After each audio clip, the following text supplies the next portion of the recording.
Okay, to illustrate the concept of x and y intercepts, we're going to have to graph a function. So we'll just pick this function here, which is y equals -2 absolute value 2x minus 1 plus 3. So remember the format. The format we looked at earlier is that y equals a bx plus c plus d, and we recognize that the vertex,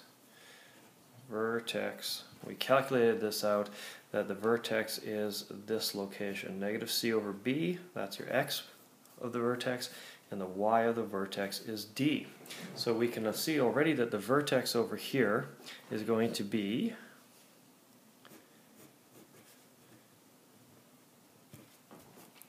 -c, and c is -1, so -1 is known as 1.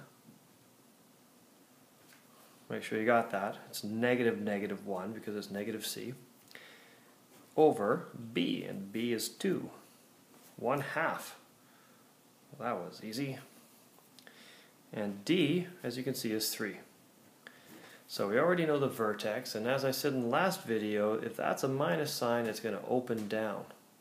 So already we can start graphing this, and I'll just put the numbers in nice and wide here so we can recognize where 1/2 is.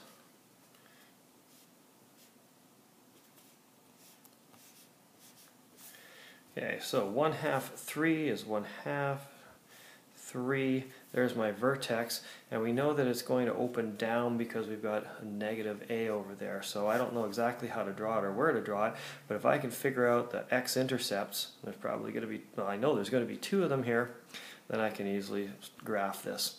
So to find the x-intercepts, I have to figure out where x is if y equals 0. So our y-axis up here, that's a y.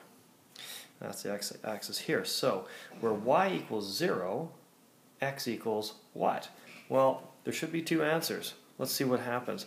Let's translate this here now, where 0, or y equals 0, equals -2 times the absolute value of 2x minus 1 plus 3.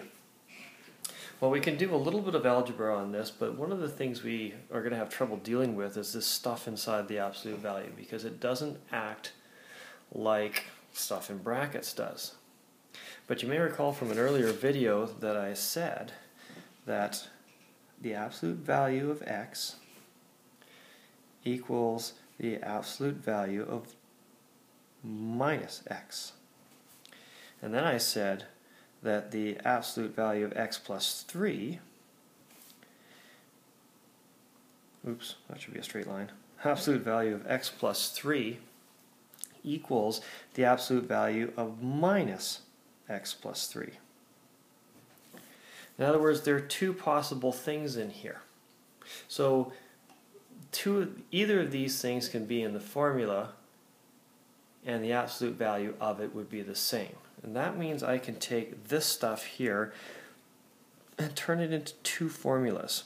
One is going to be, as you see there, 0 equals -2 times 2x minus 1, and this time I am using regular brackets, and it looks like that, as if there's no absolute value to deal with.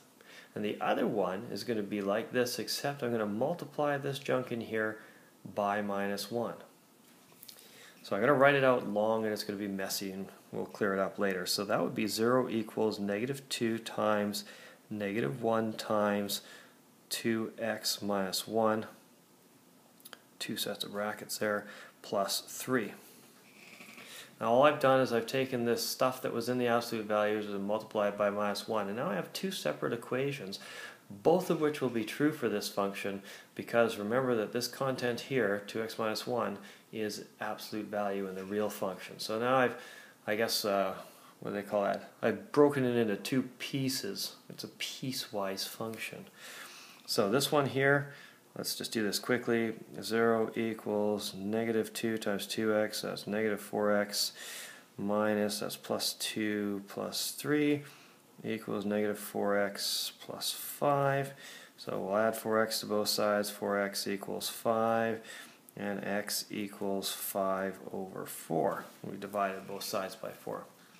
So x equals 5 over 4, which is 1 1/4, which is about there. And we'll put that in there.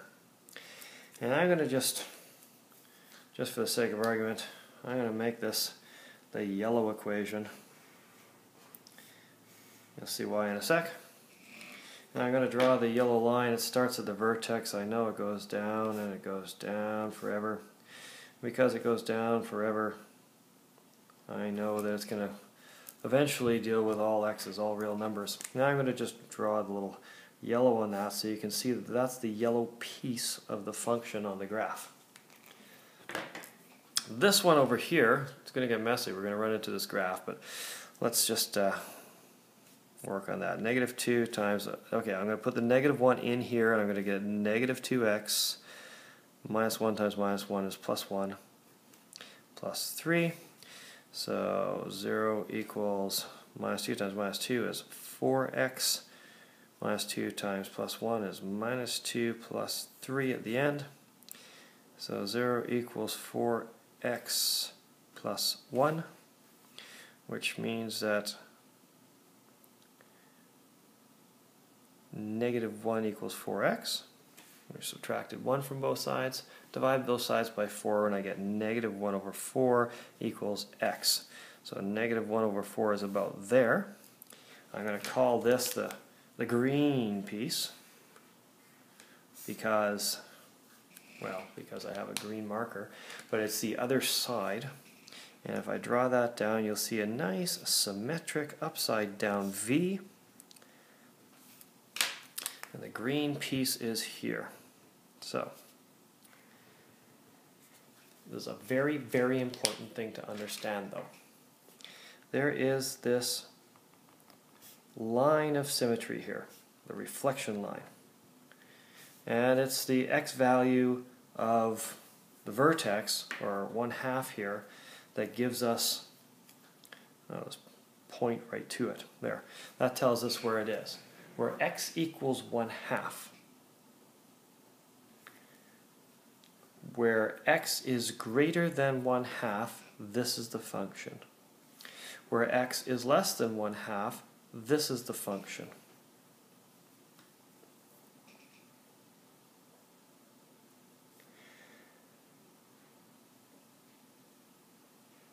And we're going to come back to that in the next video.